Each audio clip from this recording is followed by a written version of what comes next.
كوبان وعفريني امي خوابكن ملحم باویجن سر برینه داک زاروک نیکشتر انسان تم بکن جینه رخنه شرم زاردکم به بختیا جیهانه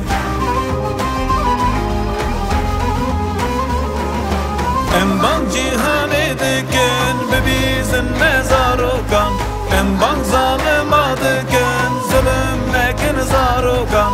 امبان کجرا دکن نریش خوینا زاروکان امبان دیرو که دکش با آزادی زاروکان امبان دیرو که دکش با آزادی زاروکان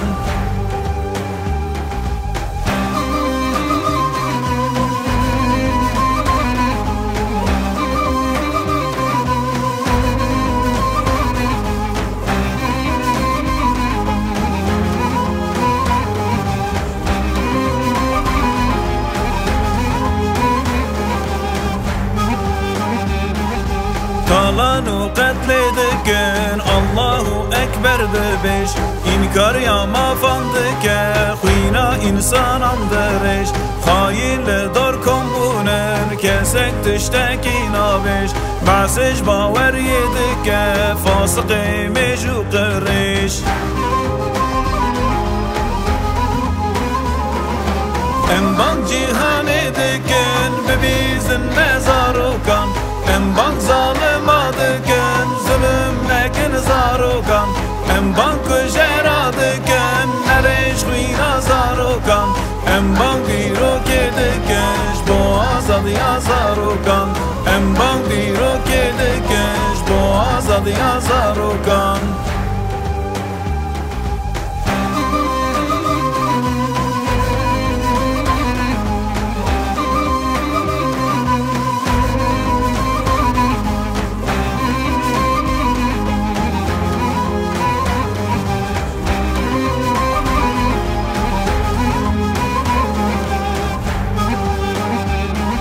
سوره فتقینش بود زیوت اللانه کتنا صفا جشان دین فروشن جیهانه گونن هوال اندزاد دورش گتن قرآنه تنک جوانا کردن نیارن کردستانه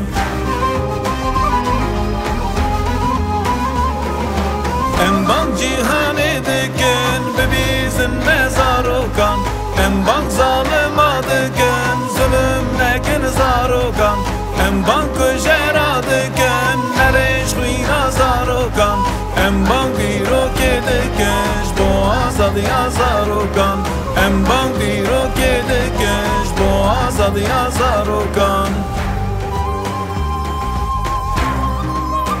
خدا وان ظالم و فاسق و منافقان حکم دبن سرناو اولا اسلامی زمان ما قد خدكن ولاتي ما پارچه کرن قتل ما حلال دكن جبونا تنكرنا قال ما